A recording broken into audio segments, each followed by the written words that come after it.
सम्पूर्णलाई नमस्कार। म जनक बुढा छेत्री। यतिखेर म दक्षिण कोरियाको खाङान्दो प्रान्तको वोन्जु सिटीबाट तपाईहरु समक्ष प्रत्यक्ष जोडिराखेको छु। साथै खाङान्दो प्रान्तको वोन्जु शहरमा पर्दछ। साथै यो दक्षिण कोरियाको सबैभन्दा ठुलो शहर मध्येको एक वोन्जु शहर पनि पर्दछ। साथै वोन्जु शहर दक्षिण कोरियाको सौलबाट 140 किलोमिटर पूर्वतर्फ अवस्थित छ। यो वोन्जु शहर सौल, थेगु, बुसानमा रेलहरू र सडक मार्गहरू पनि यहाँ जोडिएका छन्।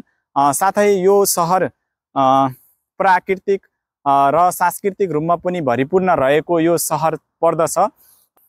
दक्षिण कोरियाको जेसेस कालमा चाहिँ खाङान्दो प्रान्तको राजधानी पनि यस वोन्जु शहरमा चाहिँ अवस्थित थियो।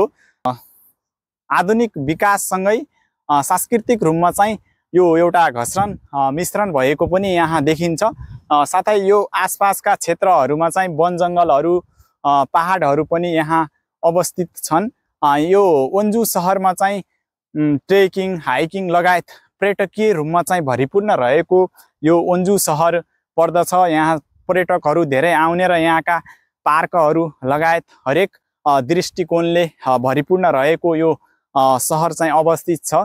साथै आज हामी यहाँ वोन्जु शहरमा चाहिँ घुम्न आएका थियौँ। साथै यहाँको दृश्यहरू चाहिँ अवलोकन गर्दै गर्दा निकै सुन्दर चाहिँ शहर रहेछ।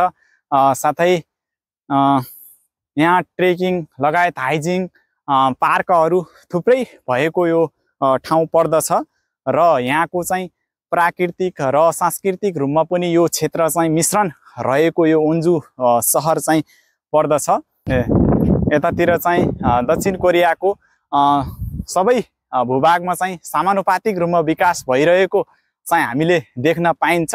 साथै दक्षिण कोरियामा जताततै चाहिँ विकासको आधुनिक विकासको क्रम सँगसँगै यहाँका चाहिँ पार्कहरू लगायत थुप्रै ठाउँमा हामीले चाहिँ पार्कहरू, स्टेसनहरू देख्न सकिन्छ। विभिन्न वन जङ्गलहरू रोपेको र हराभरा रहेको सकिन्छ। एकदम यहाँ स्वच्छ हावा लिन सकिन्छ। वरिपरि पहाडले घेरेको बिचैमा सिटीहरू चाहिँ हामीले दक्षिण कोरियाका धेरै ठाउँहरूमा चाहिँ देख्न सकिन्छ। साथै आधुनिक विकाससँगै कोरियाको विकास तीव्र रूपमा चाहिँ हुँदै गइराखेको हामी चाहिँ सबै समानुपातिक रूपमा देख्न यहाँ चाहिँ सकिन्छ। हामी दृश्यहरू हजुरहरू समक्ष देखाउन गइराखेका छौँ, जहाँ पनि यसरी पार्कहरू चाहिँ बस्नका लागि बनाइएको र हामी यहाँबाट व्यायामहरू गर्न सकिन्छ। यसरी मैले यहाँ अहिले हजुरहरू समक्ष प्रत्यक्ष देखाइराखेको छु। वोन्जु शहर पनि दक्षिण कोरियाको सबै खाङान्दो प्रान्तको एक अवस्थित ठाउँ हो र यो शहर पनि दक्षिण कोरियाको एक ठुलो शहरमा चाहिँ पर्दछ। पर्यटकीय रूपमा पनि भरिपूर्ण रहेको यो ठाउँ चाहिँ पर्यटकहरू घुम्न आउने धेरै गर्दछन्। आज हामी यहाँ अवलोकन गर्न पाउँदा निकै यहाँको सुन्दरता र यो शहरको चाहिँ विशेषताहरूका रूपमा भ्रमण गर्ने एउटा अवसर पाउँदा अवलोकन गरियो र यहाँको निकै रमाइलो रहेछ।